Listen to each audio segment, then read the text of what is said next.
We have had this conversation about diabetes before. And we said that if you pay attention to what is in blood, the sugars that are in your blood, you're actually missing out on the point. Because what is in blood is not diabetes. It is a symptom of diabetes. Hyperglycemia is a symptom of diabetes. So I think the medical system has designed us to constantly treat that symptom in blood and not focus on where this sugar is going to. Ask yourself, if I've bought this drug for diabetes and I've been taking it for 10 years, but I still have these sugars in my system, where do you think these drugs are taking the sugars to? Ask that question. Please, one day ask your doctor, Daktari, yes, you're writing this prescription for me, 4 drugs of diabetes, even combinations. But please tell me, where are these drugs going to take these sugars to? Because I expect this sugar to get out of my system.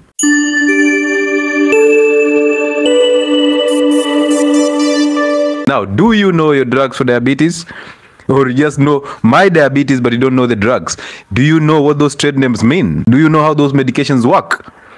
Because through knowing and understanding the mode of action of medication for diabetes, you can easily use that to know if these drugs are actually going to help you. You can easily use that also to understand the disease. I want to show you something that you people I know you've never taken keen when you're taking medication. Now this is not a paid advertisement, okay? This is a medical pack for a drug called Nerva or Nava-M.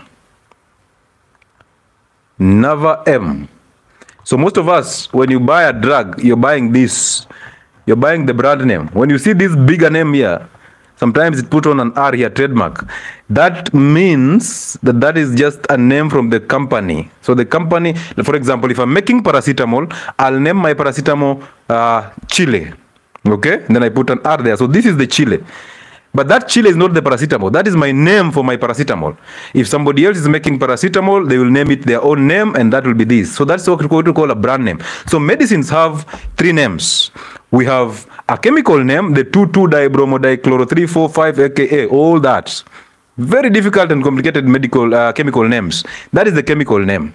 It identifies the chemical structure of this medication. Number 2, we have the generic name. Generic name is paracetamol. So if I say paracetamol here, somebody from Uganda will know what paracetamol is. Somebody from the United States will know what paracetamol is. Okay? So if I say Panadol, it's only us in Kenya who understand Panadol.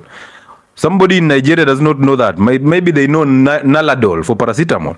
Okay, so that's the brand name. But the generic name is the universal name for every drug. Like metformin is a universal name. Glucophage is not a universal name. Okay? Like sitagliptin is a universal name. And the Triviamate is not a universal name, it's a brand name. So that is the second name. So we have the chemical name, and then we have now the generic name that is supposed to be prescribed. So doctors are supposed to prescribe in generic names. So when you see a doctor writing this name, the bigger name, this Nava-M or Triviamate, that doctor, chances are high, he's getting something from that prescription. He's getting a commission from that prescription because doctors are designed to prescribe. They're actually taught to prescribe in generic names. So you don't write Brufen, you write Ibuprofen. You don't write Flagyl, you write Metronidazole. You don't write Sodamoja, you write paracetamol. So that's how it's supposed to be. So when the doctor writes Triviamate, be sure either these people from this company have approached him in the name of medical representatives, the med reps, and they've been told to push this drug. They use the word push, Daktari sukuma hii dawa. Or they are receiving a commission from the chemist that they are going to buy these drugs from. That's why they'll tell you, enda ununue hii kwa chemist fulani. So that brand name. So this is now the brand name. So that's the third name. So the chemical name for the chemical structure, the generic name, which is a universal name that is supposed to be used for prescribing and dispensing. Generic name. So the generic name is what you should pay attention to. You see, down here, we have Nevara-M. But down here, we have pregabalin 75 milligrams and methylcobalamin 750 milligrams. So this is a combination of 2 drugs. That is pregabalin for the nerves and methylcobalamin, also a supplement. You see? So those are the drugs that you're taking. You're not taking Neva-M, no. You're taking pregabalin and methylcobalamin. So always when you buy a medication, do not pay attention to this bigger name. Pay attention to what is written here. Sometimes you turn it back and you will see each hard gelatin capsule contains 75 milligrams of pregabalin and 750 milligrams of methylcobalamin. So every time you buy a drug, please go here where they have written composition. That is what you should pay attention to because that is what you're actually taking. But when you pay attention to this big name, you're paying attention to the companies, you're paying attention to the brand. Okay? So understand that, because most of you tell me, oh, nimeandikiwa TriviaMate, oh, nimeandikiwa sijui Ozempic. I'm like, Ozempic is a trade name for a drug called semaglutide, because we are going to discuss all these groups of drugs for the classification, actually the pharmacological classification of drugs for diabetes. And then I will tell you the names that they use in the markets. And then I will tell you the names that they use for the drug combinations. And most importantly, I'll tell you the mode of action, how these drugs act. How do they work? And then I'll mention to you the side effects of each group. So I'll not mention side effects of each drug. No, I will mention side effects of each group, each classification, because we have about 9 classifications, but I'll handle the 7 ones, the 7 that we all have an encounter with. The 8th will be the insulin therapy. We've talked about insulin therapy before, so today we'll not talk about insulin therapy. But interestingly, you realize these drugs are classified into just 2 major classes. The ones that are going to enhance secretion of insulin, and the ones that are going to enhance the action or the sensitivity of insulin to the cells. So one is producing insulin, helping in production of insulin. Another group is helping this produced insulin to actually be active on the cells. But let me take you back a little bit. We have had this conversation about diabetes before. And we said that if you pay attention to what is in blood, the sugars that are in your blood, you're actually missing out on the point. Because what is in blood is not diabetes. It is a symptom of diabetes. Hyperglycemia is a symptom of diabetes. So I think the medical system has designed us to constantly treat that symptom in blood and not focus on where this sugar is going to. Ask yourself, if I've bought this drug for diabetes and I've been taking it for 10 years, but I still have these sugars in my system, where do you think these drugs are taking the sugars to? Ask that question. Please, one day ask your doctor, Daktari, yes, you're writing this prescription for me, 4 drugs for diabetes, even combinations. But please tell me, where are these drugs going to take these sugars to? Because I expect this sugar to get out of my system. Now listen to your doctor telling you, you know what? These drugs are going to help you to get sugar from the blood into the cells. But sir, if I have hypoglycemia, let's say I have hypoglycemia, I take insulin in short, and then it takes him to hypoglycemia, right? So it has removed sugar from blood and it has sent it into the cells. Have I healed from diabetes?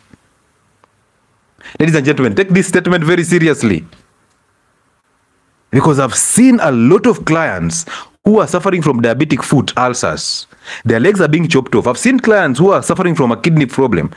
People losing their eyesight. They have done all this surgery to peel off their eyes all the time. People having strokes. People having heart attacks as complications of diabetes, but they are still on high doses of drugs for diabetes. That's why I come in to ask these questions without fear or contradiction. So ask your doctor, yes, this drug is going to lower my blood sugars, but where is it going to take these sugars to? So is diabetes in blood or is it in the cells in the body? And if it is in the cells in the body, why are we pumping more sugar from blood into those cells? Are we not supposed to get it out? And you will realize there is only one group of drugs for diabetes that will actually get sugars out of the body. One classification of drugs for diabetes that will get sugar out of the body. Unfortunately, that same drug will expose you to urinary tract infections, constant urinary tract infections, kidney failure, and heart attack. So we have already talked about this. So don't pay attention to this, and you will see TriviaMate is written in this mode. Read these smaller drugs, these smaller names here. Or turn the box or turn the package and simply look at where there is composition. Where there's composition, that's where the medications are. That's what you should pay attention to. And your doctor should actually write using those generic names, not writing these trade names or these brand names. That is not prescribing. That is selling drugs. Pharmacists in the building, don't sell drugs. Dispense medications. Good. So when you ask your doctor where these medications are going to take the sugars to, wait until you see him getting upset. Why are you asking so many questions? Wait until he starts telling you, have you been consuming content from that doctor online? And you realize, oh, this one has estrogen. So I have to sit back and ask him even more questions that are going to actually make him melt. Because we have to melt that ego. So if you have been diagnosed with diabetes, your major role is to empty the stores, not to fill the stores. Is to get sugar out of the system, not to load sugar into the system by using medications that are treating symptoms, but they are not even treating the symptoms. They are just changing where the sugar is. They are getting the sugar from the blood, sending it into the fat cells or the muscle cells. But for heaven's sake, I am already diabetic, so which means my system has a lot of sugars that are supposed to be utilized and removed from the body. So then why are we pumping sugar into the same cells that don't want the sugars? Anyway, questions that will need to be answered by your doctor, your endocrinologist, your diabetologist. He will need to answer those questions one day.